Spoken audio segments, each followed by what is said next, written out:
अत्याचारी भोंदू अशोक खराटच्या बँक लॉकरमधील 3 कोटींच्या दागिन्यांवर ईडीची कारवाई, 5 लाखांचं परकीय चलनही जप्त. माढ्यातील दुसरा भोंदू बाबा पोलिसांच्या ताब्यात. आढेगावातून विरकर महाराजासह त्याच्या भावाला टेंभुर्णी पोलिसांकडून अटक. आज न्यायालयात हजर करणार. भोंदूनं आतापर्यंत 5 लाखांपेक्षा जास्त रुपयांची फसवणूक केल्याची माहिती. पुण्याच्या नसरापूर अत्याचार प्रकरणी शवविच्छेदन अहवाल समोर. मुलीच्या शरीरावर टणक हत्यारानं वार. शवविच्छेदन अहवालात मुलीच्या शरीरावर जखमा आढळल्या. पुण्यातील थेऊर अत्याचार प्रकरणी पोलीस ऍक्शन मोडवर. पोलिसांकडून 24 तासात आरोपी विरोधात चार्जशीट दाखल. फास्ट ट्रॅकवर प्रकरण चालवण्यासाठी तातडीनं प्रक्रिया सुरू. निर्णय चालकानं केला होता अत्याचाराचा प्रयत्न.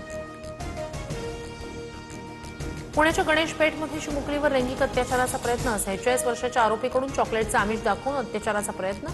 फरासखाना पोलीस ठाण्यात गुन्हा दाखल.